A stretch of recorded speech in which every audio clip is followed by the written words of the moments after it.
Let's climb one level higher to personal development. My name is James Tanti.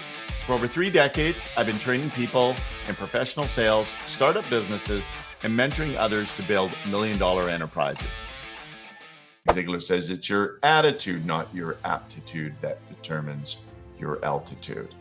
Now, some of you may have heard of the two loggers in the woods. One of them was a super performer. He was chopping down trees 2 to 3 times faster than the underperformer. So the overperformer, day after day, was outperforming the other logger. The other logger was confused and frustrated at the end of the first week. So he came up and he consulted. And he came up to the overperformer and he said, "What's your secret?" And he said, "It's simple.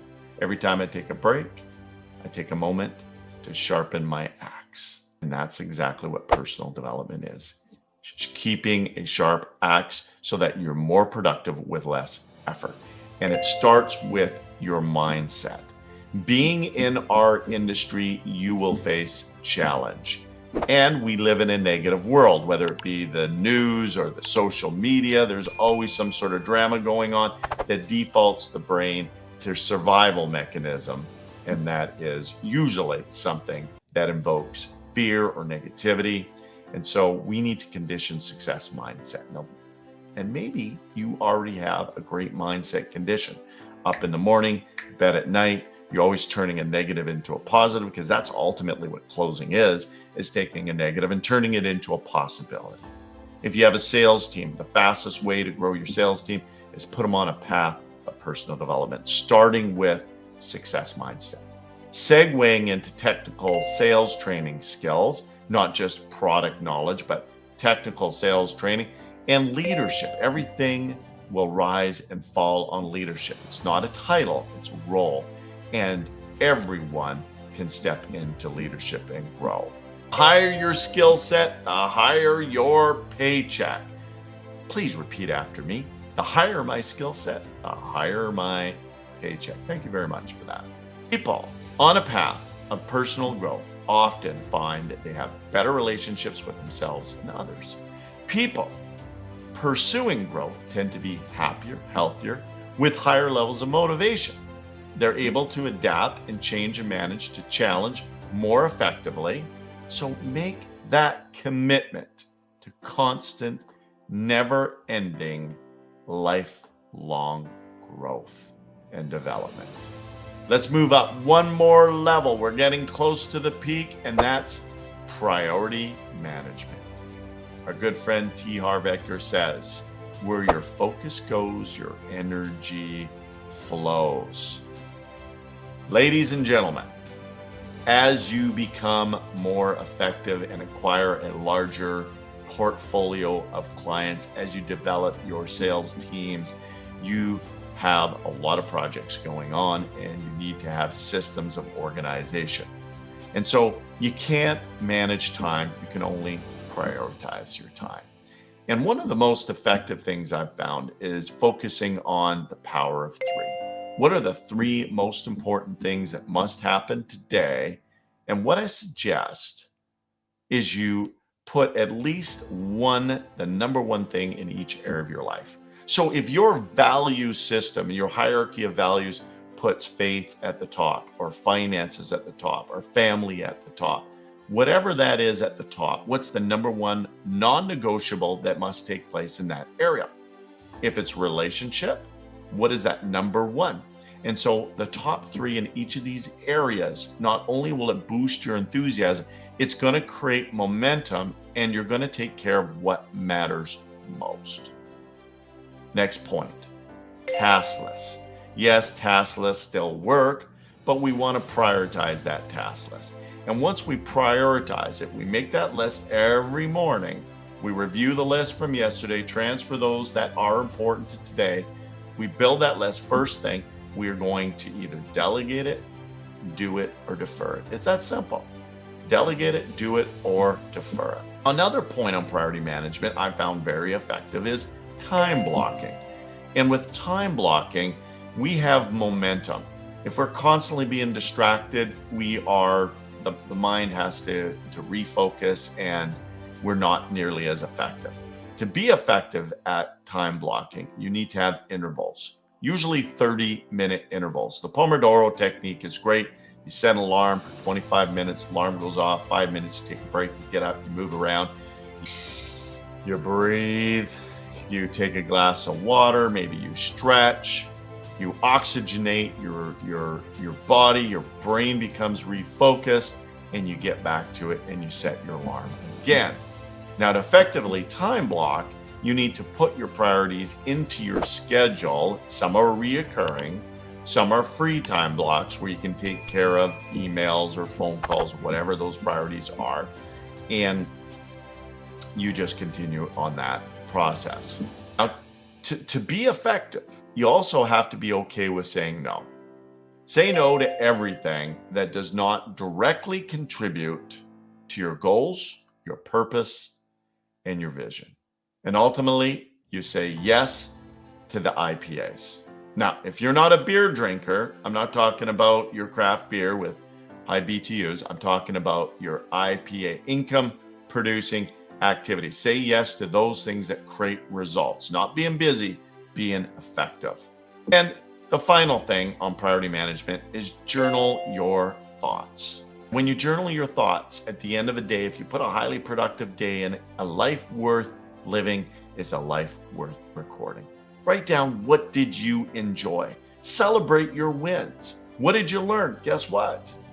If you think about your challenges or your learning experiences, you can't fail if you turn it into an opportunity to grow and improve. How am I going to get better and better and better? What did I learn? What did I enjoy? What did I learn? And what did I improve? So here's your assignment to climb higher. Put together your ideal work week. Make a list of all your things that you do. If you have a day planner, just write it down, go through a week, all the things that I do on a weekly basis. And then print out a weekly calendar and time block where you're going to do those things. If you're not time blocking now, put those in there. And one of the things, if you are in sales, and to be successful in sales, the base of the pyramid is your calls, your consistent prospecting calls. When are you doing those on a daily basis? Usually it's about 2 hours a day for the average sales profession. So put those in the block and let's climb to the pinnacle of the pyramid of sales success. And that is coaching and mentoring. A good coach is somebody that sees beyond your limits and guides you to greatness. Yours truly. Coaching is about giving and receiving. And when you coach others, you do get better. When others are coaching you, there's a connection which increases morale, productivity, reduces turnover, and increases profits. If you have a sales organization, create a culture of encouragement and empowerment by creating a coaching and mentoring system.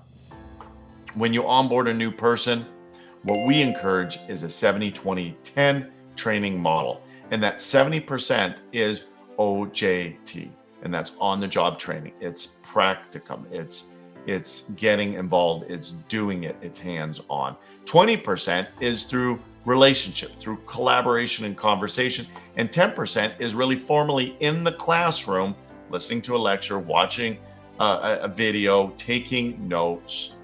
But ultimately, the majority of the time needs to be on doing it and collaborating with some sort of mentor that coaches you through the process. Now, there's internal mentorship and there's external counsel. Having outside counsel is important for organizations that seek to overperform. Having a third party involved outside your company does have some very good benefits. And those benefits is a fresh outlook on things. And finally, accountability. There is a language of accountability that a coach and mentor will use. And when you are asked and challenged to go outside your comfort zone, or accepting a task, there's really only 4 answers. Yes, I accept. Yes, I will do it. No, I can't, because I will get back to you by yes or no by this time and date. And the 4th answer in the language of accountability is who else can do it? Because ultimately, accountability is not a weapon to overload people to do things they can't do or don't have the time to do. It's to be able to make sure things get done and they get done consistently. A good mentor will hold you accountable to your word. Now, we've climbed up the pyramid of success, but what holds that pyramid together? It's the mortar. And the mortar is a combination of your faith, courage, and enthusiasm. Having faith in your God, having faith in yourself, faith in your company, faith in your product, faith in your team, and having the courage to face adversity because it does happen. You need to be courageous. You face fear and you'll find that fear will run away every time, and that builds momentum. And we keep going with enthusiasm. We add enthusiasm with everything we do, and we keep pushing forward relentlessly. So we reached the top of the pyramid. Where do we go from here? Well, the purpose of this program was to get you conscious of where you are at on each of the levels of the pyramid. At the base of the pyramid, your mission, your vision, your goals, your prospecting, qualifying, booking appointments. Where do you rate yourself on these areas of a scale of 1 to 10? Maybe you think you need work on closing, but in actuality, you need to put more time, effort, and energy on the P's and Q's, right? Prospecting, qualifying. Nothing happens unless we get that appointment. Maybe you're getting a lot of objections on money. Maybe then the weakness is price conditioning. Maybe you are getting a lot of want to think about it when ultimately we need to do more trial closing in our presentation, asking engaging questions. Ultimately, we want to work on ourselves. Your personal development, your mindset, your skill set, your leadership skills. If you don't have a coach, get a coach. You'll go further faster. And coach somebody else, mentor other people at the same time. So anything that you have sitting at a 5 or a 6, challenge yourself to move up to 7 or 8 fast, because that's going to hold you back on the acceleration of all the results you get in your sales career. So if you enjoyed what you've seen here today, hit the subscribe button. Love to chat with you more. So believe in greatness. Believe in you. You deserve greatness. Let's lead better together. Your partner in success, James. Until next time.